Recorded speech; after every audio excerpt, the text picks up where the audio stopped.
Hi folks, I'm Bruce Campbell. I'm here on the set of Burn Notice, and sorry we can't be there tonight to honor Bill Grefe and all the other legends, all the pioneers who made filming in Miami possible. This is a special night because we're really celebrating their love of film and how they set up Miami as a viable place to shoot. So thanks to all of you folks, and as a special guest tonight, I want to introduce Melanie Grefe, who is also an assistant director on Burn Notice.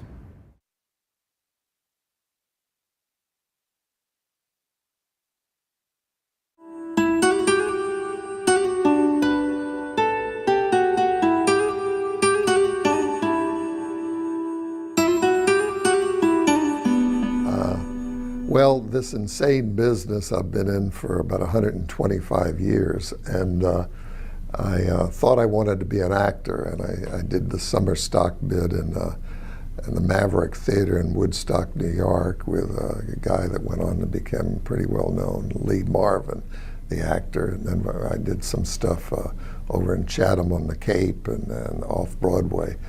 But then the Korean War came along, and I'd seen too many John Wayne movies, so I joined the military. And after I got out, when the war ended, I got out and got married, and I thought, boy, this acting is not too secure, you know. So I sort of took my frustrations out on writing, and I wrote 100 scripts, and I got the rejection slips to prove it, you know. And finally, I sold one called The Checkered Flag, which was about a racing movie. Very first day, the director had a nervous breakdown, collapsed, and the DP was an old pro, and he listened and he said the writer knows all about it, make him the director. And this is 1 o'clock in the morning in a motel room in Sebring, and I'm over in the corner, my God, I'm gonna direct this movie, you know. So the next day I started directing, and fortunately the picture turned out, you know, successful, made money, and so that sort of kicked my career off.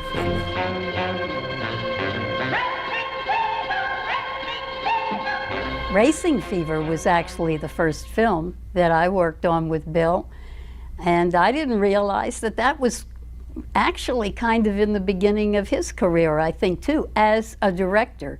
He'd been writing for some time before that. And that was the first film in Florida that ever got a major release. It was Allied artists picked it up. Behind the glamour of Florida's sporting life, a blazing torrent of emotions, and suddenly a grueling race becomes a deadly vendetta. So I literally wrote Death Curse of Tartu, which was the monster in the Everglades. And I wrote that in 24 hours. And I thought, what can I write about? So I just took the age-old premise that the Pharaoh in Egypt, anybody that disturbs the pyramid, he'll come back and haunt him. Well, I just took that ancient Indian witch doctor in the Everglades, anyone that he'll come back as a wild animal. And so I shot that film in 7 days. The Death Curse of Tartu, a legend black with evil and red with the blood of innocent youth. Photographed in the forbidding depths of the Florida Everglades, this is the incredible story of an archaeological excursion planned. And I guess the first memory of being on a set, not only did I grow up on a set, but was my dad putting my mom on a stretcher, covering her with a sheet and putting size 12 shoes on. And she was a dead person going into ambulance. From then, since the Coconut Grove at that time was sort of the Haight-Ashbury of the East Coast. It was all the hippie movement, and everybody was in the Grove. And so I wrote this story and developed the screenplay. And I went to California, and it was about an older woman and a younger gigolo type thing. So I thought Rita Hayworth would be perfect for the movie. That's some of these cute Grove talk. By the way, how is your daughter Jackie? Fine. Stanley, a snake who trusted his natural enemy and was used to carry out a man's personal vengeance. Stanley. Stanley has been one of the biggest, they call them now Grindhouse movies. which recently Quentin Tarantino invited me out to LA to show it in the theater he's part owner of. And so we showed Stanley, and we showed another picture I did called Impulse with William Shatner. So.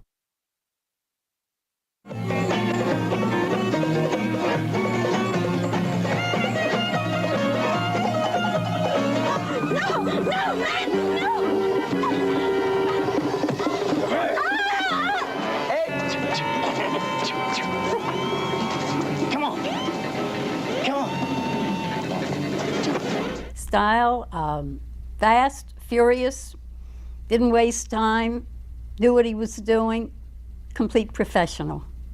He contributed to a lot of people's start in the business. He was very gracious with giving people a chance to, or try to give them a chance to be involved in the business.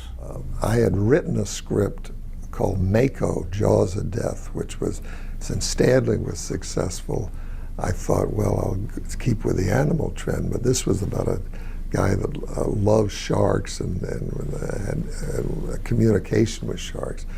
So I wrote that script and couldn't get arrested. No, nobody's interested in sharks, So now Universal comes out with Jaws.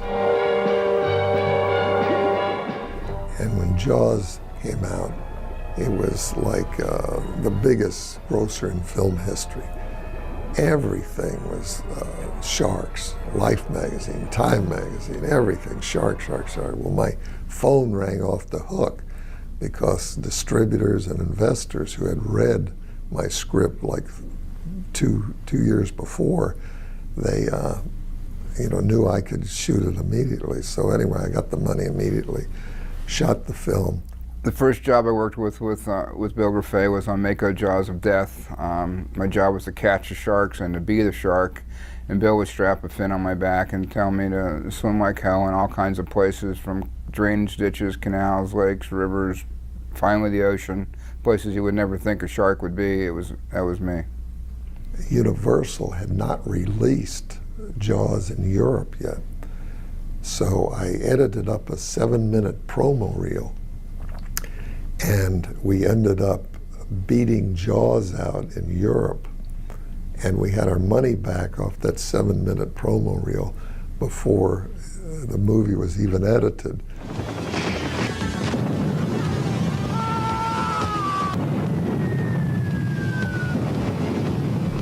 George Fernandez was from Hialeah, and George was a Vietnam veteran, and he wrote a script called Ceasefire.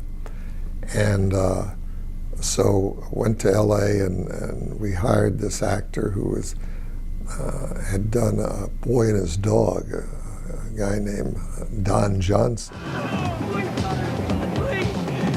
don't let him die! So the Michael Mann people called me up and they said, Bill, we got this agent that's driving us absolutely crazy. Can we see any dailies on this guy, Don Johnson? So it's not exactly protocol, but I said, okay, so, because it was the best thing Don ever did. Before or after, Ceasefire was the best thing Don ever did in his whole acting career. So I showed him the dailies, and the rest is history. Don got Miami Vice. The films that he did that the young people today love, I think that's a wonderful thing and a tribute to this man. He is a professional man. His handshake is his honor, is his word, and I couldn't be more proud.